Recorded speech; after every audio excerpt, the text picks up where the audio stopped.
La PCR, polymérase chaîne réaction en anglais, il s'agit d'une réaction en chaîne qui sera réalisée grâce à la polymérase, grâce à l'ADN polymérase. Alors, la PCR, c'est une technique d'amplification de l'ADN. Donc ça veut dire qu'à partir d'un petit fragment d'ADN, on va pouvoir obtenir des quantités très importantes qui serviront, donc ces quantités importantes vont pouvoir servir à différentes analyses. Bon, donc juste une petite, une petite colle avant de commencer. C'est à quoi était due la déficience visuelle du découvreur du daltonisme, donc John Dalton. Pour avoir la réponse, eh bien, ce sera en fin de cours. Alors, essayons de présenter globalement la technique avant de s'appuyer sur des documents qui sont un petit peu plus élaborés, qui vont vous permettre de mieux comprendre.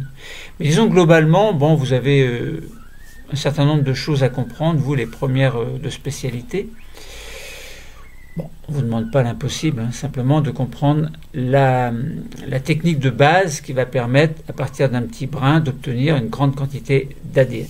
Donc ça va se décomposer en plusieurs étapes, ce que je vais vous dire. Donc PCR, on va voir en quoi c'est une technique révolutionnaire. Ensuite, nous allons parler brièvement du principe de la PCR. Puis nous allons essayer de réaliser une amplification en chaîne de l'ADN à partir d'un logiciel.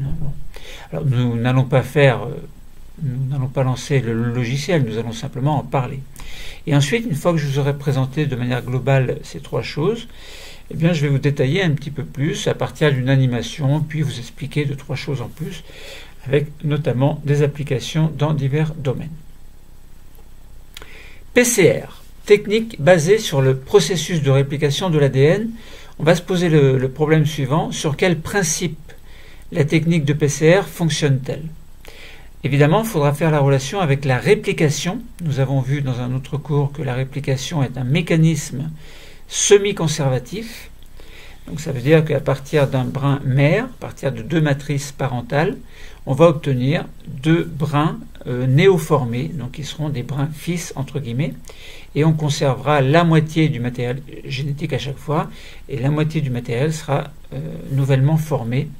Quand je dis la moitié du matériel, je parle des 2 brins de l'ADN, donc qui est une double hélice, et ces 2 brins sont reliés par des liaisons hydrogènes entre les différentes bases azotées, c'est-à-dire adénine se fixera à la thymine par des liaisons hydrogènes et vice-versa, et la guanine se fixera à la cytosine par des liaisons hydrogènes et vice-versa.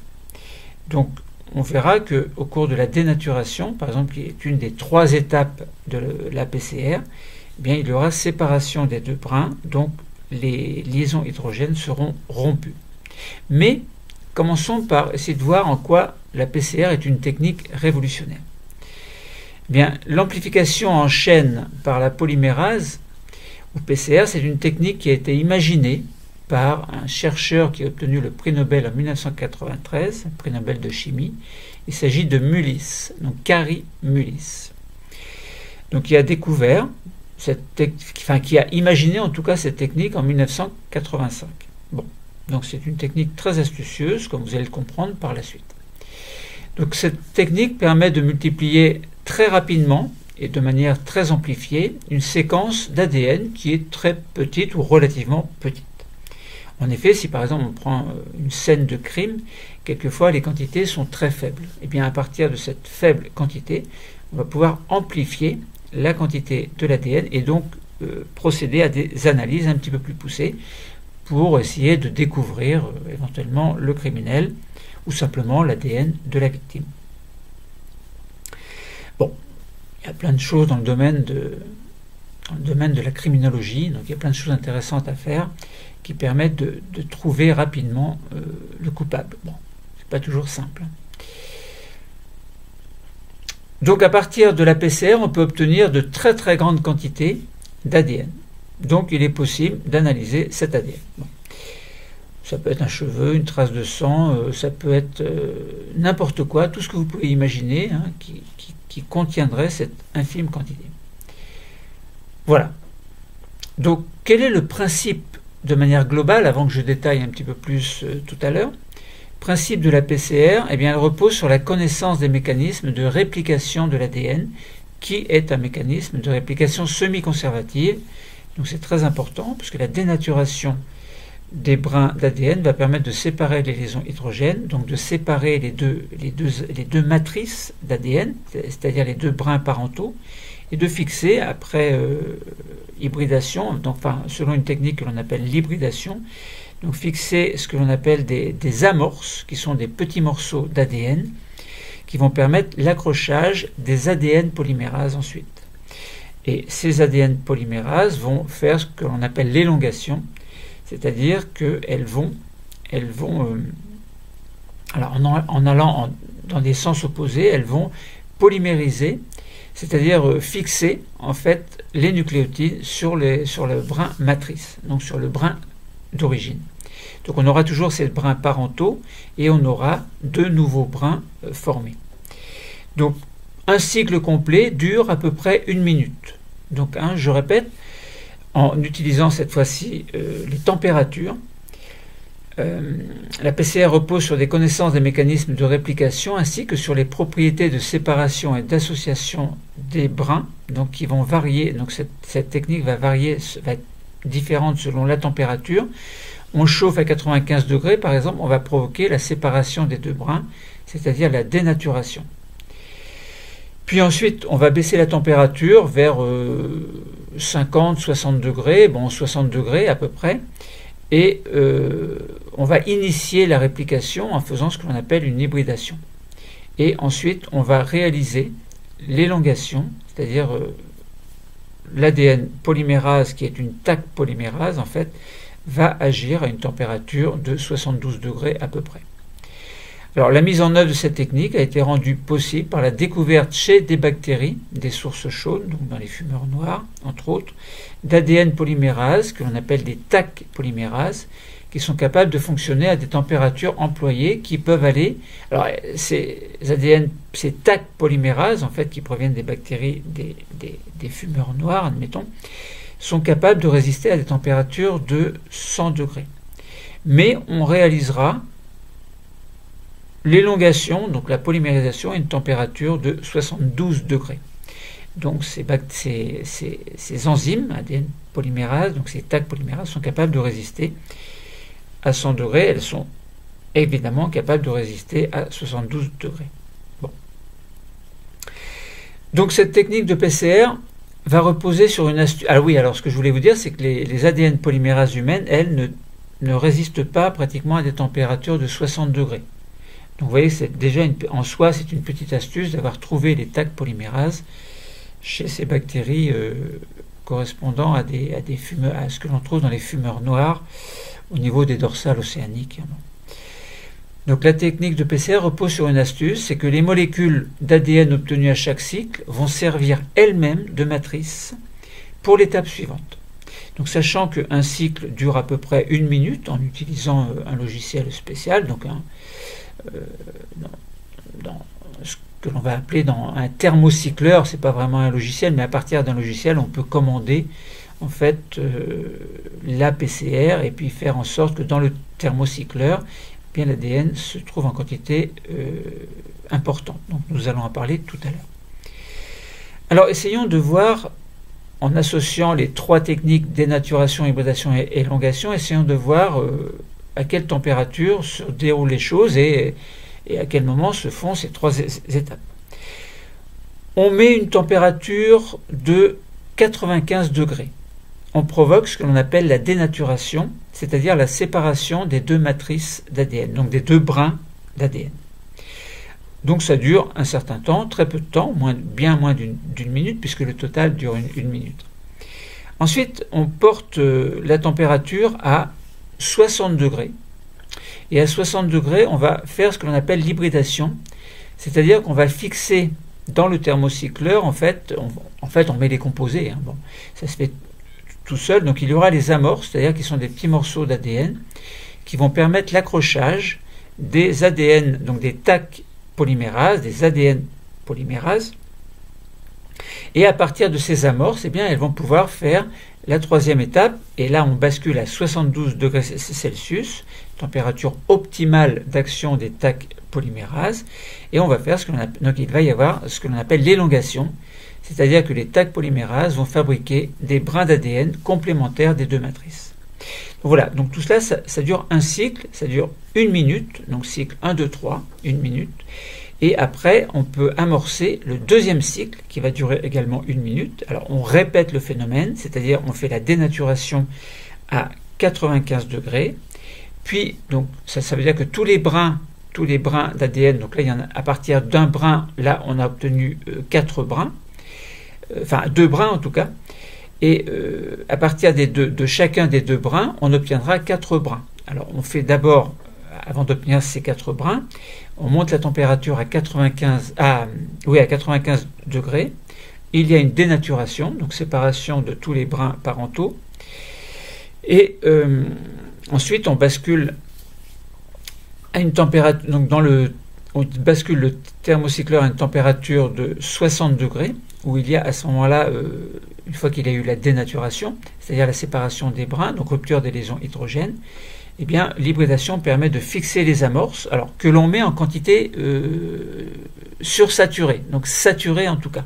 Ça veut dire qu'il y a beaucoup d'amorces par rapport au nombre de matrices ADN. Donc de manière à ce qu'on ne manque pas d'amorces et qu'ils se fixent de manière spécifique, puisque ces amorces se fixent sur la matrice, donc aux 2 extrémités de la séquence que l'on veut amplifier. On a une séquence à amplifier. On fixe les matrices, donc là on a les 2 brins, on fixe une matrice à cet endroit-là et à l'autre endroit une fois que les matrices se sont dupliquées, se sont séparées, je veux dire. Voilà, donc on a de chaque côté du brin, donc des 2 matrices à amplifier, on a fixation des matrices, c'est-à-dire des petites portions d'ADN qui se fixent de manière complémentaire sur les matrices aux extrémités de l'ADN que l'on veut séquencer, que l'on veut amplifier, je veux dire. Et à ces endroits-là de la matrice vont venir se fixer, alors là, on était à une température de 60, on rebascule sur 72 degrés, et à ce moment-là, les ADN polymérases vont venir se fixer sur les matrices, sur les amorces, donc sur la matrice en parallèle aussi, et donc elles vont élonguer de manière... donc elles vont faire la réplication, c'est-à-dire de manière semi-conservative. Voilà, et puis on fait un 3e cycle, on recommence, donc ça veut dire qu'on bascule la température à 95 degrés, ça dénature tous les brins, et on met ensuite à une température de 60 degrés, de manière à ce que les amorces puissent se fixer. Donc on laisse un certain temps, très court, et puis ensuite on bascule à une température de 72 degrés, et à ce moment-là, à nouveau, la réplication de tous les brins se forme, et on a là 2, 4, 6, 8 brins qui sont, 8 molécules d'ADN qui sont formées grâce à cette technique, et puis ensuite on continue, on double à chaque fois. Donc si un cycle dure 1 minute, 4 cycles durent 4 minutes, et vous voyez, si on fait 30 à 40 cycles, on obtient une quantité vraiment très importante d'ADN, donc de molécules d'ADN. Donc vous voyez que c'est là une astuce, une technique simple mais très astucieuse. 3e point, après avoir vu que la PCR est une technique révolutionnaire, après avoir vu le principe global de la PCR, essayons de voir en quoi la réalisation d'une amplification en chaîne de l'ADN est intéressante. Alors, l'activité pratique, l'objectif sera de réaliser une amplification suffisante d'un ADN pour que celui-ci soit identifiable et que l'on puisse le séparer par électrophorèse. Nous allons en parler après. Donc, les amorces sont bien sûr choisies de manière à ce que donc pour cibler le fragment d'ADN que l'on recherche évidemment. Donc, il y a plusieurs types d'amorces, il faut choisir la bonne. Ensuite, si le fragment est amplifié, la quantité sera telle que cet ADN deviendra détectable. S'il n'est pas amplifié, on ne pourra pas le détecter par électrophorèse.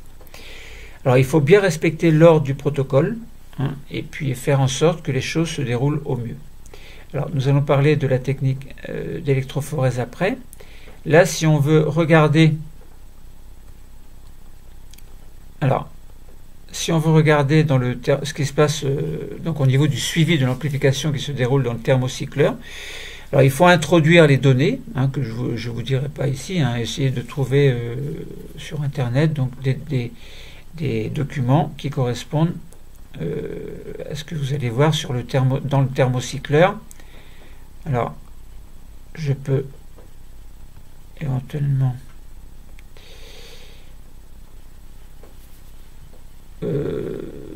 bon non, enfin je vais pas vous montrer les cycles parce que si je vous décris ce que je vois sur l'écran, vous n'allez pas vous rendre compte.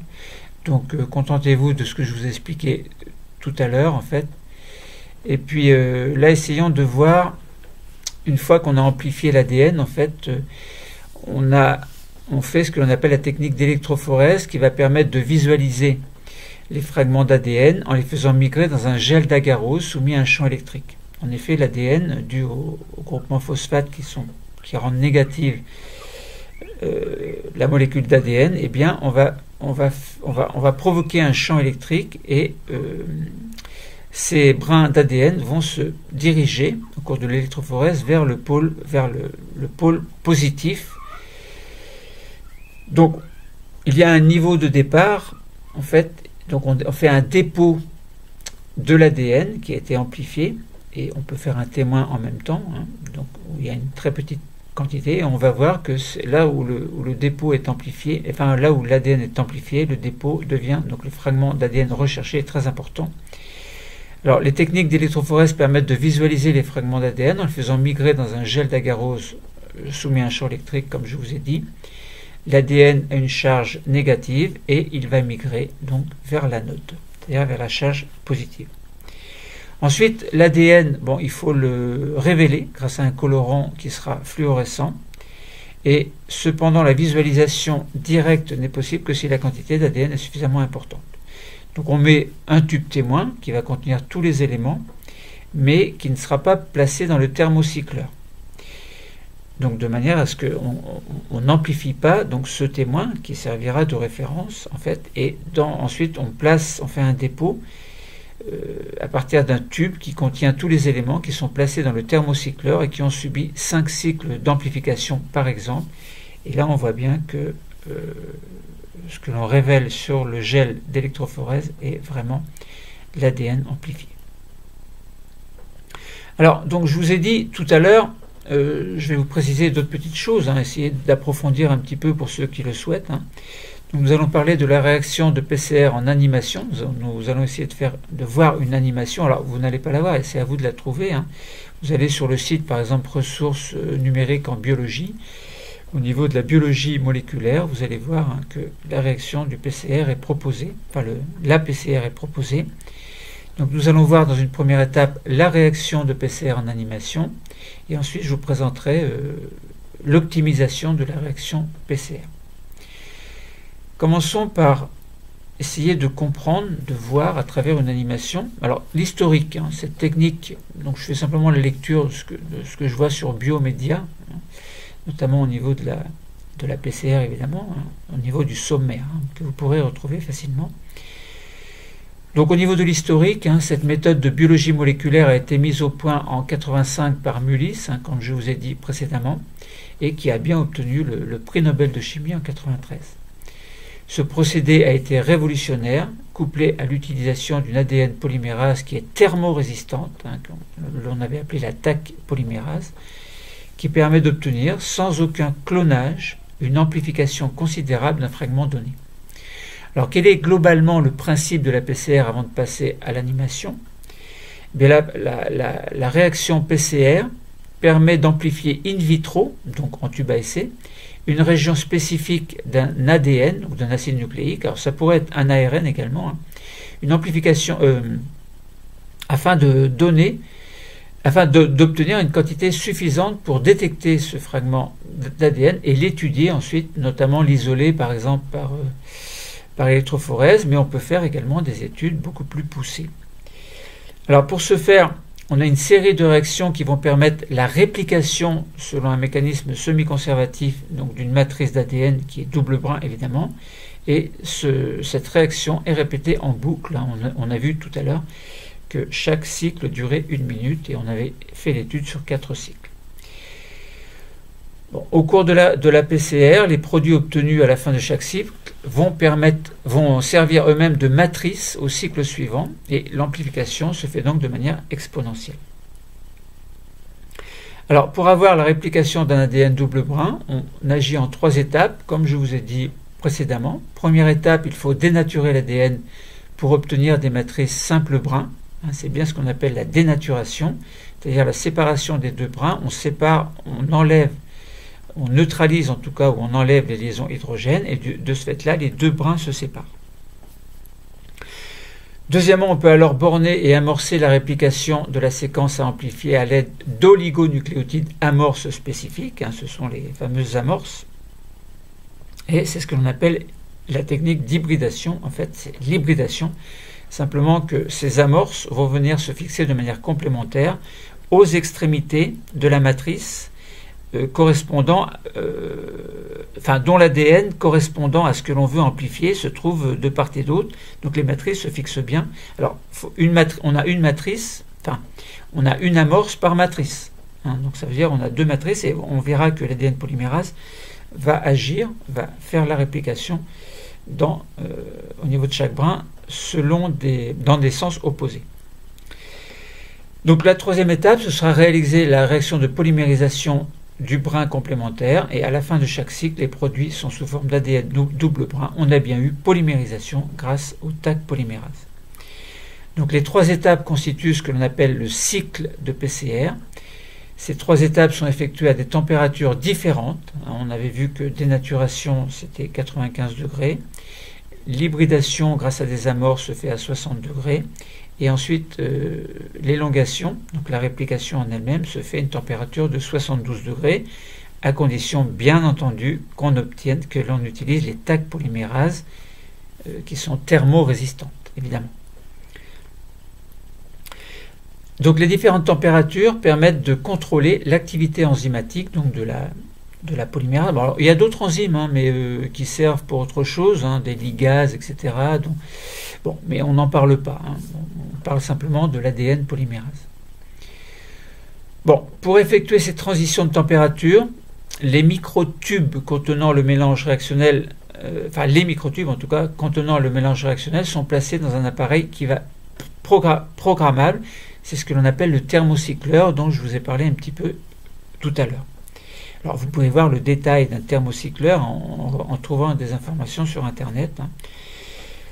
Alors j'avais le document devant moi, mais bon, je ne vous en ai pas parlé pour ne pas vous ennuyer, parce que, bon, à force de parler, ça finit par devenir agaçant si on n'a pas le document devant soi. Donc je vous ai...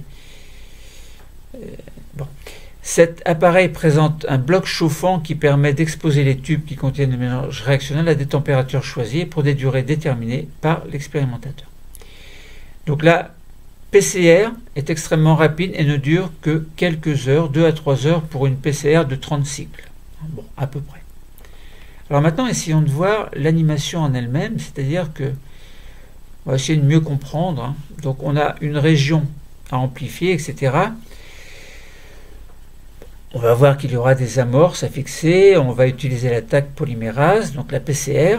Elle permet d'obtenir un grand nombre de copies d'une région définie d'un ADN. C'est une réaction cyclique de polymérisation qui utilise un couple d'oligonucléotides amorces et une enzyme ADN polymérase thermostable que l'on appelle la Taq polymérase. Alors, première étape, on a une certaine région à amplifier. Donc ça veut dire on a une double chaîne, une double hélice en fait. Bon, on présente l'hélice de manière linéaire dans le schéma et on s'aperçoit qu'on a bien notre molécule d'ADN. Les 2 brins sont reliés par des liaisons hydrogènes, enfin au niveau des nucléotides, au niveau des bases azotées, donc AT et CG. Donc dans ce mélange réactionnel, en plus de l'ADN à amplifier, donc qui va correspondre à ce que l'on appelle la matrice, il faut 4 choses. Un couple d'amorces oligonucléotidiques spécifiques, donc ce sera pour l'étape numéro 2 que l'on fera à 60 degrés.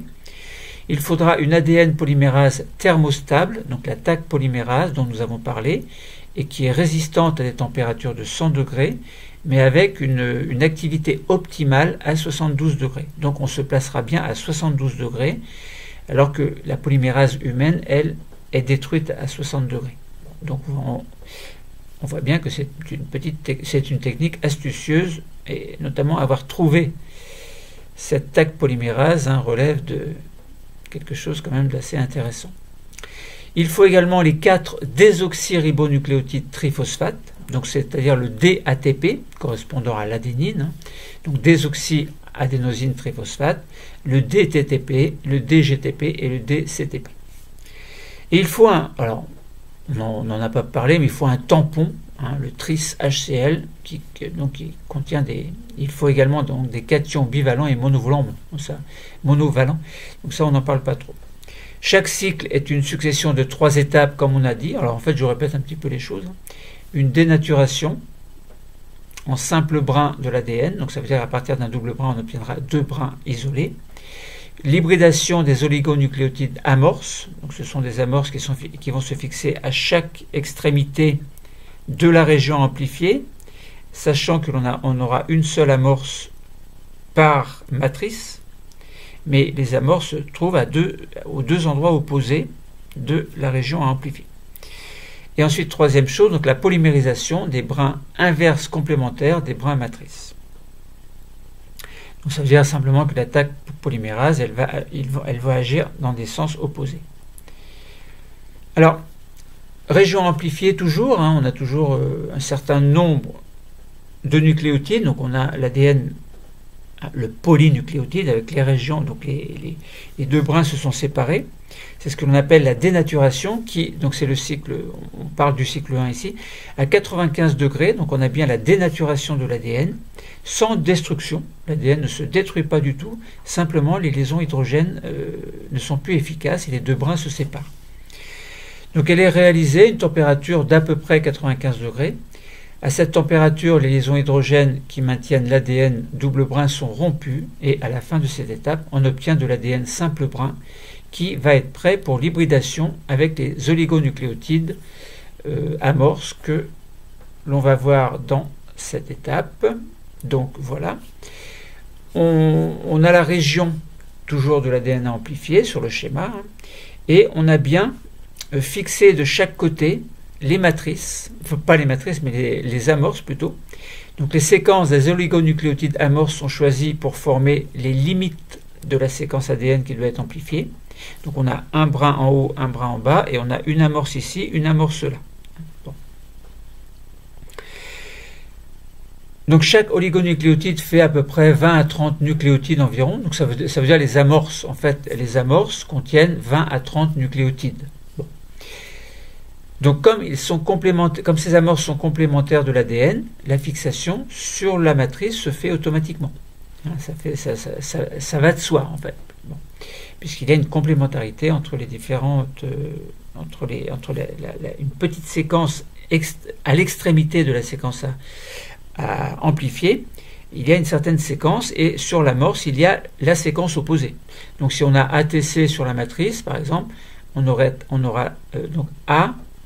Donc de l'autre côté, sur la matrice, sur l'amorce, on aura T, et si on a T, donc AT, si on a T sur la matrice, on aura A sur l'amorce, etc., etc. Et pareil, de l'autre côté, donc sur l'amorce, sur la matrice du bas, sur l'amorce qui sera à ma droite, c'est le même principe. Bon. Mais pas forcément la même séquence, évidemment. Parce que l'ADN n'a pas la même séquence partout. Donc ce sont deux amorces qui ont des séquences différentes, évidemment.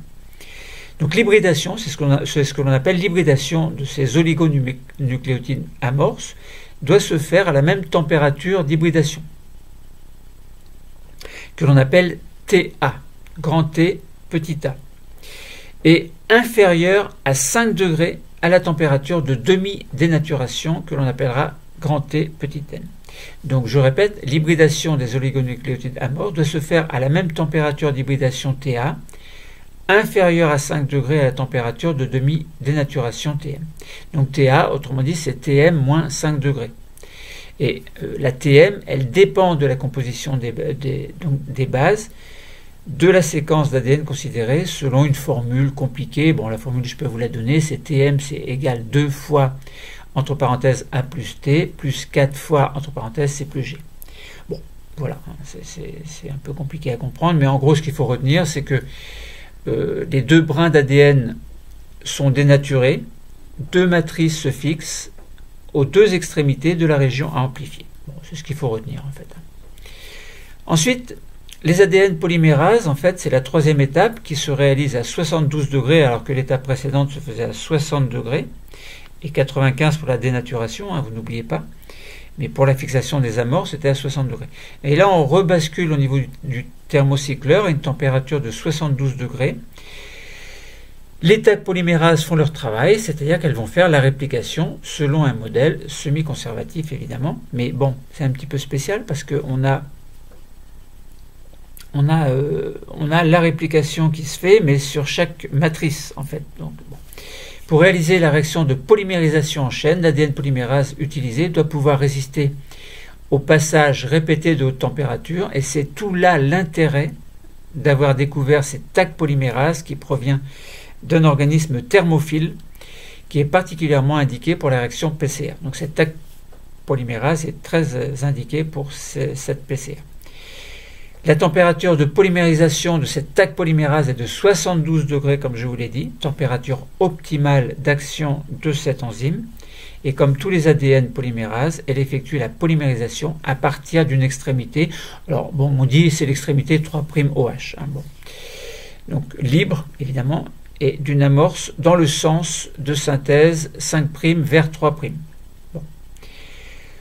Donc, voilà pour la polymérisation. Et à la fin du cycle, évidemment, on a toujours, donc à l'issue du premier cycle de PCR, nous avons donc deux types de molécules d'ADN partiellement double brin, nouvellement formés, mais aucun des deux brins d'ADN ne correspond à la taille attendue. Un nouveau cycle PCR peut commencer.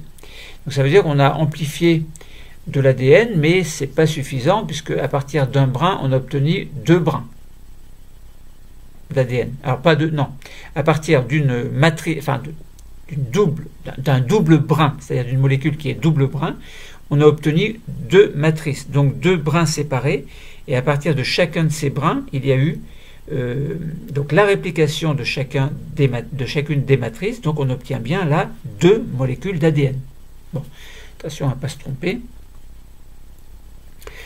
Et puis, à nouveau, on entre dans le deuxième cycle où on va faire la dénaturation à 95 degrés, donc séparation de tous les brins, donc des deux brins, séparation des deux brins de chaque molécule d'ADN. Autrement dit, puisqu'on avait deux molécules d'ADN, on a bien 4 brins qui se trouvent dénaturés, c'est-à-dire séparés. Puis on bascule à une température, alors ça se fait à une température de 95 degrés, puis on bascule à une température, une fois que la dénaturation est faite, hein, on obtient bien 4 brins séparés, et bien on fait l'hybridation des oligonucléotides amorces, donc en basculant à une température de 60 degrés, donc tout ça est fait automatiquement dans le thermocycleur, après avoir fait la programmation évidemment. Et puis ensuite on bascule à 72 degrés où la polymérisation se fait, c'est-à-dire la tag polymérase fait son travail, et on obtient bien 4 molécules d'ADN, avec chaque molécule contient 2 brins, et on va rentrer dans un troisième cycle, et au cours du troisième cycle, on recommence, on remet à 95 degrés, séparation de tous les brins, hybridation à 60 degrés avec les amorces, polymérisation grâce au tag polymérase, et on obtient 8 molécules d'ADN complètes, identiques évidemment. Donc l'amplification, on voit bien qu'elle se poursuit, et si on continue encore, on obtient évidemment une très très grande quantité d'ADN, donc il se trouve amplifié de manière exponentielle. Alors il faut faire attention parce que si on veut une séquence précise, en fait, là, vu qu'on a 2 brins, on peut choisir de prendre un brin ou l'autre brin selon le désir du scientifique en fait. Bon, attention, il y a des fragments d'ADN recherchés, il y a des fragments d'ADN qui seront moins utilisés. Bon, mais là je ne vais pas rentrer dans les détails.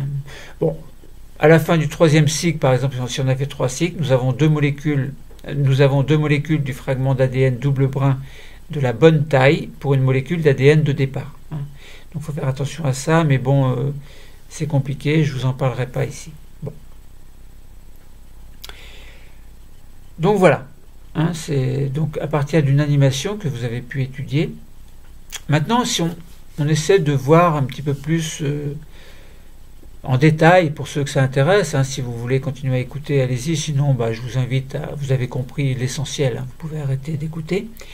Mais bon, je vais vous parler de quelques informations importantes concernant l'optimisation de la PCR et ensuite application dans différents domaines. Vous allez voir qu'on va trouver des choses quand même assez intéressantes. Pour réaliser une amplification sélective du fragment d'ADN recherché, l'expérimentateur va devoir optimiser les conditions expérimentales, c'est-à-dire les rendre le plus efficaces possible. Alors, dans les chapitres suivants, on va trouver quelques informations pour comprendre les critères et les limites dans le choix des différents paramètres.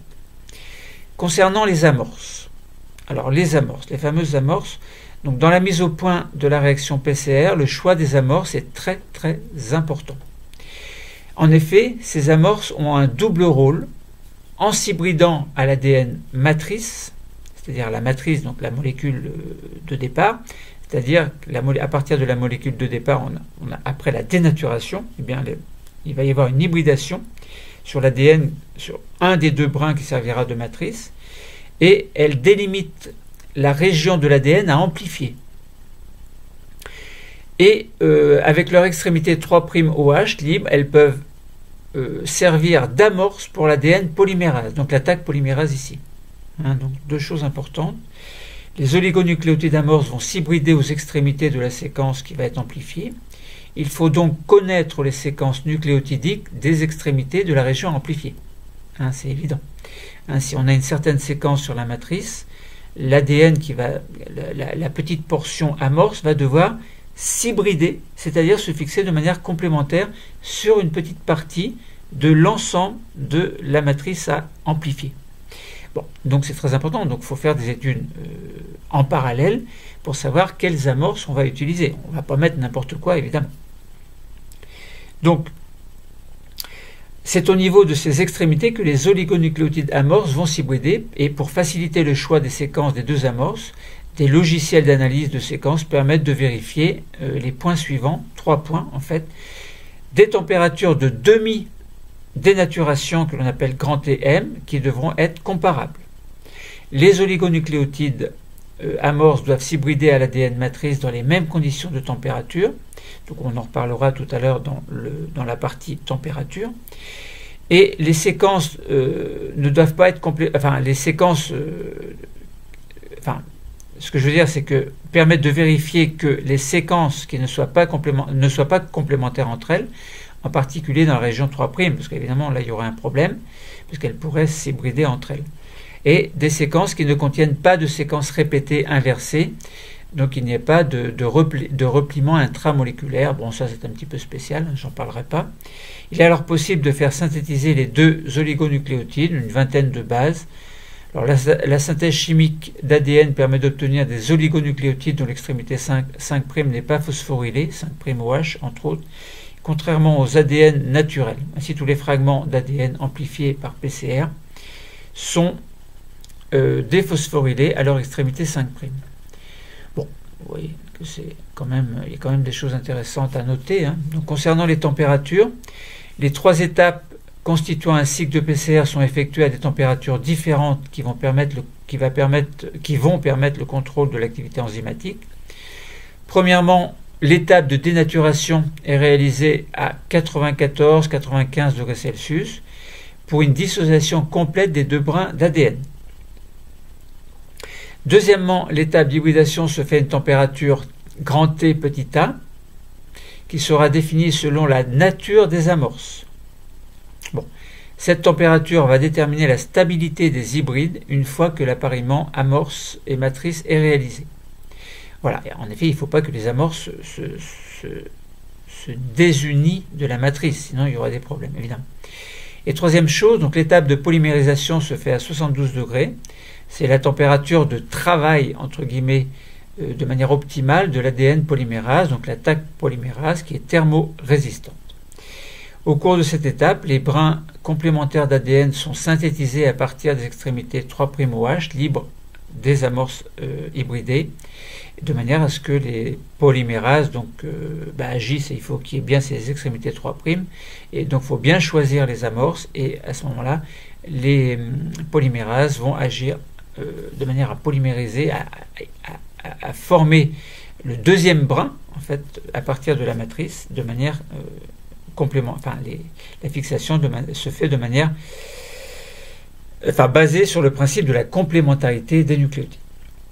Alors, voilà. Ensuite, l'ADN matriciel, donc la matrice ADN, en fait, en théorie, une copie d'ADN de la séquence recherchée est suffisante pour avoir une amplification.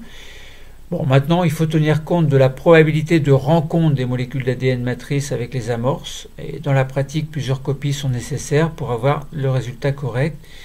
Mais attention, la mauvaise qualité ou une quantité trop importante d'ADN matrice peut conduire à une amplification qui ne soit pas spécifique, voire une inhibition de l'enzyme. Alors ça, ce serait gênant évidemment.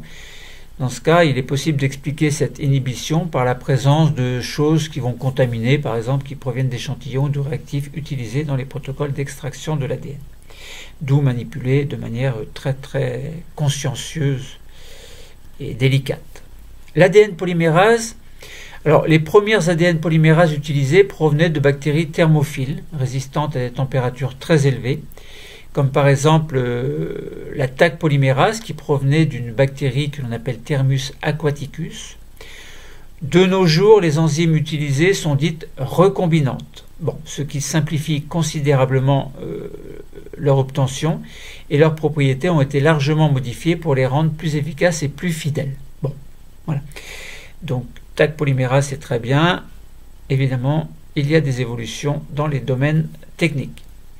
Il faut un tampon.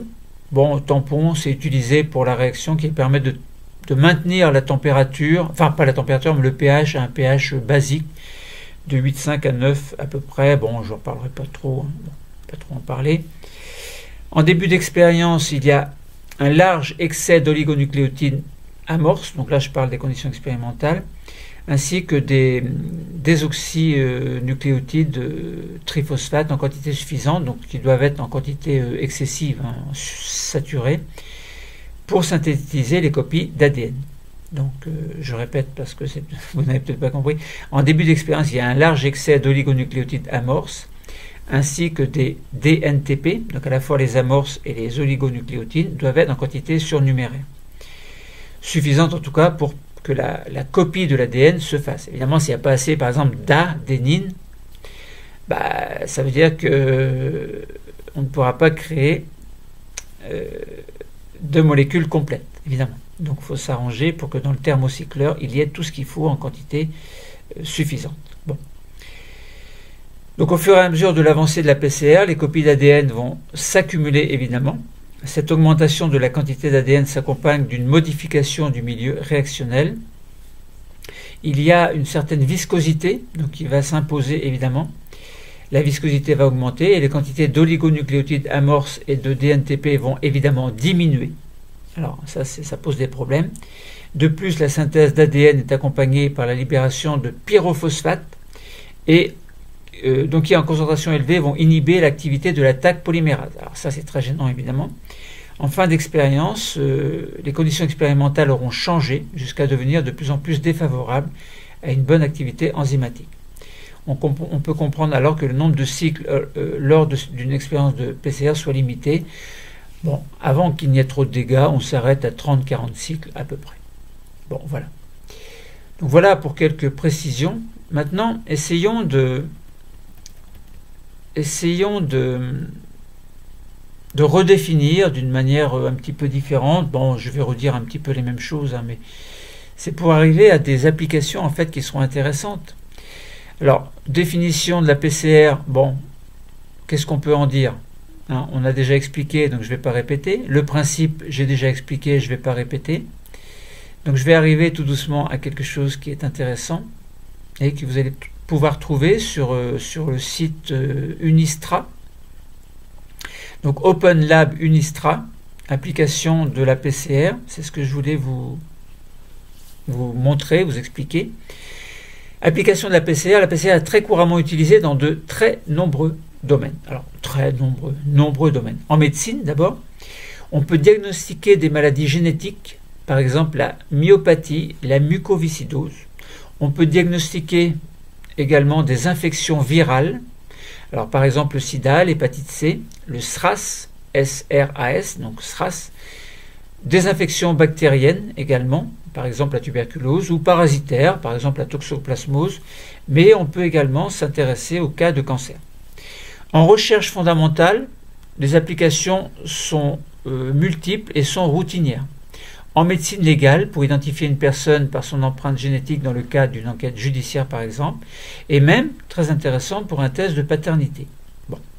En agroalimentaire, on peut identifier des variétés ou des espèces végétales et animales pour sélectionner de nouvelles variétés de fruits et légumes, comme par exemple la tomate. Bon. En agroalimentaire, toujours pour le contrôle de la qualité des produits agroalimentaires, on peut détecter la présence d'OGM dans un aliment, par exemple. Donc ça, c'est très important également.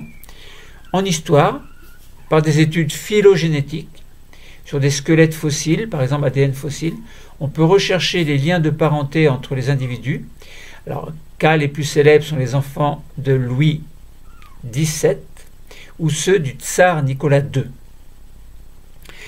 Pour l'étude des migrations des populations humaines et animales, par exemple en Islande, les Indiens d'Amérique, etc. Donc vous voyez, en histoire, on peut avoir des applications intéressantes. Toujours en histoire, pour la détection d'infections virales, bactériennes et parasitaires sur des momies égyptiennes et andines, par exemple HCLI et son équipe ont montré la présence du virus HTLV1 à l'origine du sida dans des momies de la cordillère des Andes datant de plus de 1500 ans. Vous voyez qu'on peut se poser la question sur l'origine du sida. On disait quelquefois que c'était en Afrique, dû à des singes spéciaux, etc. Bon, maintenant on peut se poser la question. Bon, je ne vais pas développer le problème. Alors, quelques exemples. On peut donner quelques exemples intéressants. Comment détecter des OGM dans les aliments? Un OGM, donc organisme génétiquement modifié, est un organisme génétiquement modifié. Moi, je viens de le dire. C'est un organisme dont le patrimoine génétique a été modifié par l'ajout d'un gène. Ou, quelquefois, de plusieurs gènes particuliers qui vont conférer à l'organisme de nouvelles caractéristiques. Par exemple, le gène de la résistance à un herbicide ou à un parasite. On pense au cas de la pyrale du maïs, par exemple. Bon. Ces gènes ajoutés sont appelés des transgènes. Des laboratoires se sont spécialisés dans la recherche d'OGM dans de nombreux produits à la base de notre alimentation. Alors ça peut être le maïs, le soja, la farine, la semoule, le gluten, les cornflakes, l'amidon et dérivés, des extraits protéiques, du sirop de glucose, du lait de soja, tourteau, lécithine, etc. Après avoir extrait l'ADN des produits, ils font plusieurs PCR en utilisant différents couples d'amores spécifiques pour un transgène connu. Si le transgène n'est pas présent dans le produit, les amorces ne s'hybrident pas sur l'ADN et la PCR est négative. Au contraire, si le transgène est présent, il sera détectable par l'obtention d'un produit d'amplification et la PCR dans ce cas est positive. Donc vous voyez, c'est intéressant. Donc, on pourrait chercher les OGM dans les aliments. Application également en médecine, on va prendre des exemples. L'utilisation de la PCR dans les laboratoires de diagnostic moléculaire se fait de manière routinière. Maintenant, ça devient la routine. En cancérologie notamment, le but sera de détecter des mutations connues pour certains gènes spécifiques du cancer. Cette technique de diagnostic sous-entend que l'on connaisse le gène qui est déficient. Donc des études en parallèle sont indispensables et les différentes mutations possibles qui sont alors responsables d'un certain type de cancer. Par exemple, de nombreuses recherches ont été faites sur le cancer du sein, concernant donc les gènes BRCA1 et BRCA2, cancer de la prostate également et cancer de la thyroïde. On sait maintenant que les mutations dans le gène BRCA1 donc BRCA1 plutôt, enfin, le gène BRCA1 sont les plus fréquentes, donc les mutations du gène BRCA1 sont les plus fréquentes, et prédisposent à la majorité des cancers familiaux du sein et de l'ovaire également. Les mutations du gène BRCA2 sont plus fréquentes dans les populations anglo-saxonnes et nordiques. La recherche de mutations dans ces gènes se fait dans le cadre du dépistage de cancer uniquement dans des familles à risque, sinon cela revient à coûter trop cher. Là, évidemment, toujours les problèmes d'argent. Bon, une autre technique qui commence à être de plus en plus utilisée est la détection de marqueurs de tumeurs. En effet, ce qui différencie une cellule normale d'une cellule tumorale, c'est que cette dernière présente de nombreuses mutations ayant pour conséquence une altération du métabolisme cellulaire et une dérégulation du cycle cellulaire, donc succession, interphase, division cellulaire. Ces modifications rendent la cellule immortelle et dans certains cas, la cellule devient mobile, c'est-à-dire qu'elle ne fait plus partie du tissu donné. Cette cellule n'a donc plus le même phénotype et elle se met à exprimer de nouvelles protéines, sachant qu'elle peut aller à droite et à gauche et provoquer à la longue ce que l'on appelle des métastases, notamment lorsque les cellules vont circuler dans le sang et aller s'implanter ailleurs, pour généraliser éventuellement un cancer. Donc ces nouvelles techniques permettent surtout à partir d'une prise de sang de doser les protéines exprimées en grande quantité dans les cellules tumorales et de manière non spécifique. Mais dans certains cas, le dosage de ces marqueurs tumoroprotéiques n'est pas assez fiable et d'autres techniques ont été développées. Alors en effet, après l'extraction de l'ARN messager à partir du sang prélevé sur le patient, alors l'ARN messager, c'est un petit peu une copie d'un gène. Bon. Donc je disais, en effet, après extraction de l'ARN messager à partir du sang prélevé sur le patient, une étape de reverse transcription à partir d'une transcriptase reverse, en fait, de cet ARN messager en ADN. Enfin, on fait une étape de reverse transcription de l'ADN. Au lieu de passer de l'ADN à l'ARN messager, on fait le contraire. À partir de l'ARN messager, on est capable d'avoir la molécule d'ADN. Ça s'appelle une transcription reverse, grâce à une enzyme que l'on appelle la transcriptase reverse. Et notamment, dans le cas du sida, il existe une transcriptase reverse, donc qui pose évidemment le problème de la transformation d'un ARN messager en ADN, l'ADN viral en fait qui va se mettre dans l'ADN de la cellule en question, notamment les lymphocytes T4 par exemple, qui sont le pilier des réactions immunitaires. Bon, donc on bascule donc de l'ARN en ADN. Donc on peut faire une PCR pour détecter la présence de ce marqueur de tumeur ARN, et cette technique utilise avant l'étape de PCR une enzyme capable de transcrire l'ARN en ADN, comme je vous ai dit, comme le fait la transcriptase reverse du virus du sida par exemple, dont je vous ai parlé tout à l'heure. Donc cette technique est pour le moment très peu utilisée en routine car elle est difficile à mettre au point et cela revient très cher, donc toujours ces fameux problèmes d'argent. Dans le cas du cancer différencié de la thyroïde, les médecins peuvent suivre l'état de leurs patients en dosant la quantité d'ARN messager de la thyroglobuline, protéine très fortement exprimée par les cellules tumorales de la thyroïde. Cette technique a été récemment proposée comme une alternative prometteuse plutôt que l'utilisation du dosage de la protéine, donc thyroglobuline, directement. Bon, attention, il faut savoir que la présence de certaines mutations dans certains gènes n'entraîne pas forcément un cancer. Il faut aussi ajouter à cela deux composantes. La première, c'est que chaque personne est différente et ne va pas réagir de la même manière aux mutations, aux traitements, etc. Et que deuxièmement, il existe une composante environnementale. Vous avez dû entendre parler de l'amiante, de certains virus, des ondes électromagnétiques, téléphones, lignes de haute tension, etc. Bon, de nombreuses études sont encore à faire là-dessus, tout n'est pas prouvé. Bon, maintenant, il y a des choses qui sont évidentes, dont nous ne parlerons pas ici. En histoire, l'ADN prélevé sur des restes anciens de plantes et d'animaux est appelé ADN fossile.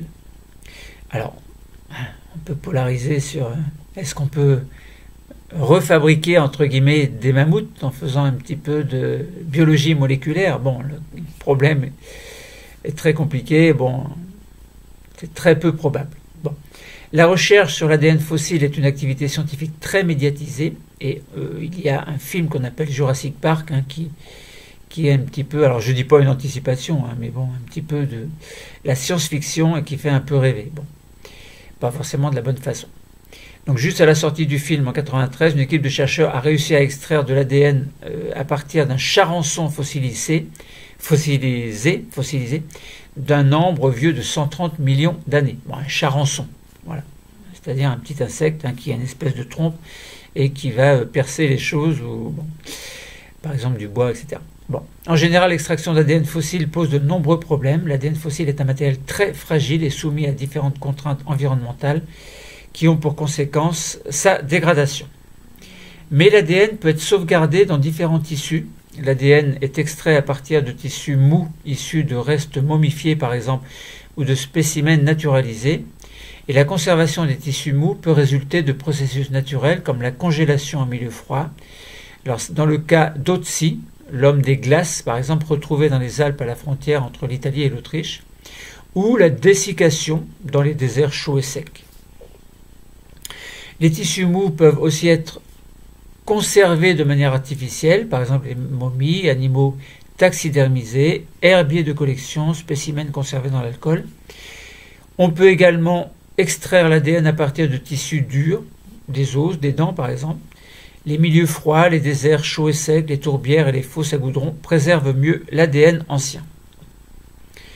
Dans une perspective d'évolution moléculaire, les séquences peuvent servir à déterminer les relations de parenté entre les espèces actuelles et fossiles. Donc là, on rejoint le terme de phylogénie. La première étude publiée sur l'ADN fossile a permis, à partir d'une peau naturalisée de 140 ans, de construire un arbre phylogénétique fondé sur des données moléculaires reliant le quagga, donc qui est l'ancêtre du cheval, aux espèces d'équidés actuelles. Cette analyse et les suivantes ont montré que les quaggas étaient étroitement apparentés aux zèbres de Burchell ou zèbres communs. Alors voici quelques exemples qui ont changé l'histoire. Ces dernières années, plusieurs études ont porté sur la famille Romanov. Selon l'histoire officielle de l'URSS, le dernier tsar Nicolas II aurait péri la nuit du 16 juillet 1918 avec toute sa famille, son épouse et ses 5 enfants, ainsi que quelques serviteurs. Cependant, en 1920, une jeune femme connue sous le nom d'Anna Manhattan Anderson, alors pas Manhattan mais Manahan, donc Anna Manahan Anderson, prétend être la plus jeune des filles du tsar, la grande duchesse Anastasia, qui aurait échappé au massacre. Si bien que des gens la soupçonnèrent d'imposture. Elle fut reconnue comme Anastasia par des membres de la famille impériale, comme la princesse Irène, donc la tante d'Anastasia, ou le grand-duc Alexandre, c'est-à-dire cousin de Nicolas II. La possibilité de séquencer l'ADN ancien allait permettre d'établir la vérité. Anna était morte depuis plusieurs années, mais on possédait une biopsie intestinale d'elle. On put en extraire de l'ADN et séquencer les fragments d'ADN mitochondrial. Ces séquences furent comparées à celles des membres de la famille, donc des membres vivants de la famille de la tsarine, dont le duc d'Édimbourg. Il fut ainsi prouvé que Anna Manahan ne pouvait en aucun cas être la fille de la dernière tsarine. Autre cas en histoire, selon l'histoire officielle, le jeune roi Louis XVII, fils de Louis XVI et de Marie-Antoinette, est mort au Temple le 8 juin 1795.